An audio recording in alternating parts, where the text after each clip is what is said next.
welcome back to another of my YouTube videos. If you're new here, you're very welcome. My name's Laura, and in this video I'm going to be going into detail on how I revised for my exams for my GCSEs, ASlevels and A-levels to get top marks with minimal effort and stress, and hopefully by sharing these with you, you'll be able to go away after this video and change up your revision style to be most effective for you for your upcoming exams and to just make you feel more confident with the revision that you're already doing.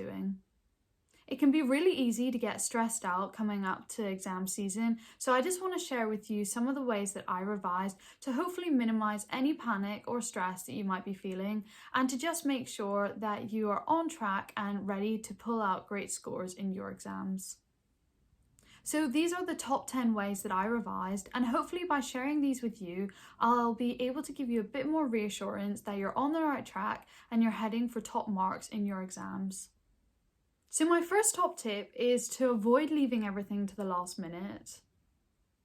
Cramming is really not a very effective method of revision, and it usually doesn't end very well for most people, myself included. It leaves with a lot of stress and underconfident feeling whenever you're going in to sit the exam, and quite often it can mean that you don't pull out great grades, and it just isn't an effective way of long-term revision or really short-term revision either when you're wanting to learn topics in depth for large exams. For GCSEs, ASlevels and A-levels and beyond, there is just too much work to put in the night before, so do try and avoid leaving everything to the last minute. So my second top tip is to prepare a little bit at a time. Don't spend hours revising content and not taking breaks. It's really important to get a good balance between revision, but also taking enough time out to refresh your mind and relax for a bit. A great way of doing this is to use the Pomodoro technique. This was a technique that I was using long before I even realized it was a real technique and had an actual name. I'll go into a lot more detail on it in a separate video, so do check it out if it's a technique that you'd like to find out more information about. But this technique was something that I implemented from the day one of ever revising, and it was purely because I just couldn't retain long-term information if I was revising for a long time. Instead, I would take short breaks between different periods of revision so that I could just refresh my mind, do something different, and then feel more motivated to come back and do a bit more revision if I needed to. So go check this technique out if it's something you haven't heard of before, and I'll put the link in the description down below to the video that I'll do all about the Pomodoro technique. So the third way that I would do revision was to go through all of the topics and material that I had to revise and then go through the units and just familiarise myself with everything that there was. So it was sort of vaguely in my head and I had a rough understanding of what I was needing to still do and what I had already sort of quite confident with. This was a good way of identifying my strengths and weaknesses. After doing this, then I would mix up the topics and get sort of questions from different topics, because on an exam paper, they're most likely going to mix topics up to really test your understanding of topics and your understanding of the finer details of things. This was a really good method that I found really helped me to just get more confident and understand things in greater detail. So this top tip is a game changer for a lot of people, myself included, and it is to use past paper questions. This is your secret weapon to success. There are only so many ways examiners can rewrite questions, reword them, and put in different numbers for things like maths or in science subjects as well. So it is super important that you get used to the style and format of exams, and using the past papers is basically like your cheat sheet for doing this. I highly recommend implementing the use of past paper questions to just test your knowledge and make sure that you're learning details and facts in enough depth to be able to answer a question like the exam style. Don't panic if you haven't been using past papers.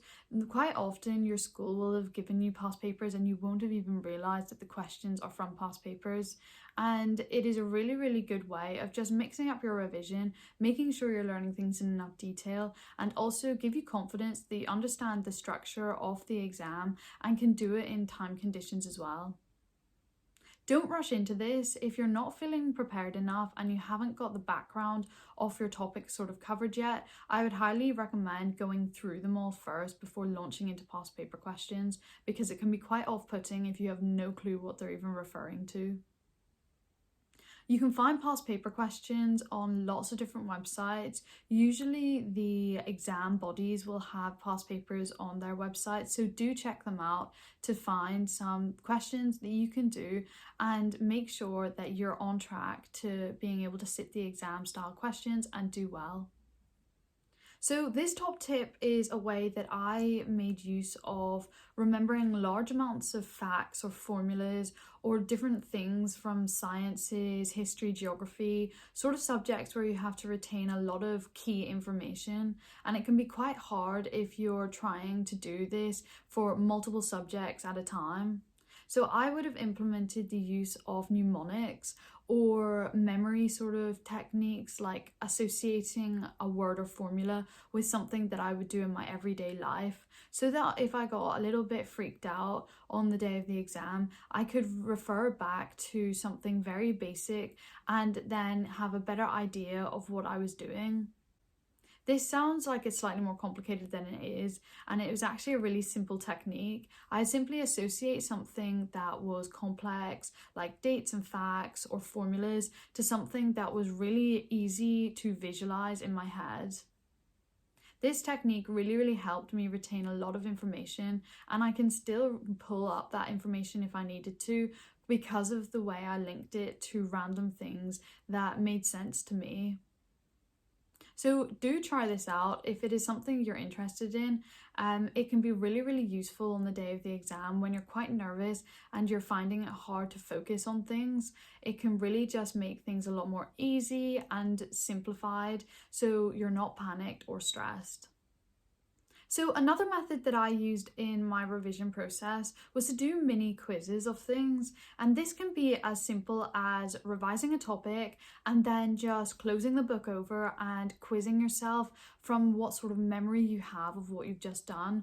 Or even better, if you can do it a couple of days after you've done revision of a subject or topic, then it really ingrains that in your brain and can help you retain information for a lot longer than if you just simply open a book, read through the book, close the book and don't look at it again. So mini quizzes on things doesn't have to be elaborate. It was literally me just asking my questions out loud and seeing if I could answer them. Even better, you could get a family member or friends to ask questions and you just quickly answer back with whatever knowledge you have, and it really identifies the strengths and weaknesses and areas that you might want to go back and look over a bit more. Another technique that I used was using a lot of colour and diagrams whenever I was revising. As I've mentioned in another video, I feel like I'm quite a visual learner, so for me, looking at things on a black and white page did not help anything stand out or help me revise better. Instead, I would use a lot of highlighter, I would draw mini diagrams of things, just anything to make it more visual so that I could really ingrain that into my brain and understand how things worked rather than just reading it word for word. I also really recommend drawing some diagrams to make sure that you could do this on the day of an exam. In chemistry, biology, physics, geography, they're really subjects that require you to understand things from diagrammatic formats or just the sort of way that something works. So I highly recommend drawing out diagrams and just being very confident with how they're drawn, any sort of hidden tips or techniques that you need to remember, or anything that could make you lose stupid marks if you forget the name of or forget to include in a diagram. So after you think you've covered all of the topics and revision material that you need to, I would really suggest going and looking for the exam specification. This is basically all the possible things that the examiners can include on the exam. So if you've read through this and notice anything that you haven't included or revised yet, or that you have included and isn't actually on the specification, you can double check with people and find out if what you've done is correct, or anything that you're missing from the specification that you might need to go and check over again. This is a really easy way of double checking that you've done enough revision, you've covered everything that might come up on the test, and that you don't get any surprises on the day of the exam. So this top tip is to ask questions. I found it quite difficult at GCSEs and ASlevels and A-levels to always feel confident with raising my hand and asking a question. I was kind of scared of getting something stupid or wrong, or just asking something that had already been covered in a lot more detail that I had missed out.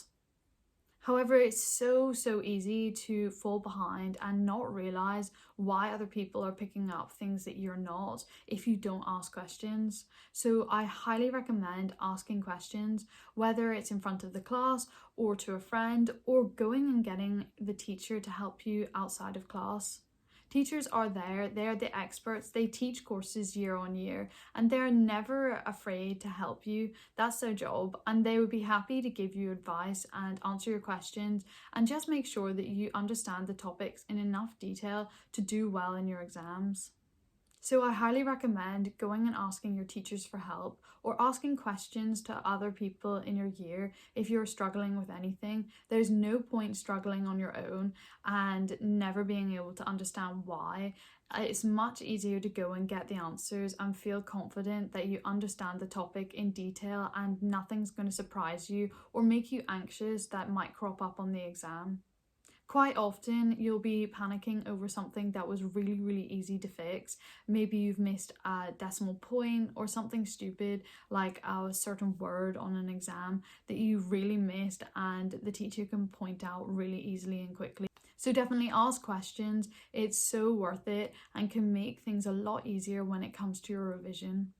So my final top tip is to avoid stressing about exams and relax. Don't put pressure on too early, and remember, it is a marathon, not a sprint, so you want to avoid burnout at any opportunity. I highly recommend structuring your revision around things you enjoy doing. I would structure my revision around sports and hobbies and things that I enjoyed doing just to relax. Don't spend hours every day revising. It's not effective, and you're not really going to retain much information if you're not motivated and your mind is wandering because you're just super bored of revising. I know that whenever I had other things planned and structured, it meant that I focused a lot better within the time that I was allocated to do the revision, rather than if I had weekends or days at a time to just sort of randomly ramble through revising bits and pieces because I had nothing else structured within my day. Remember that your exams are only one part of your life, and it's really important to strike a good work-life balance. So do things you love and avoid revising and getting bored. I hope by watching this video you've picked up some more ideas of techniques or ways that you might want to implement when you're revising. Or potentially this video has just confirmed all the things that you're doing will set you on the right track to pulling out great grades.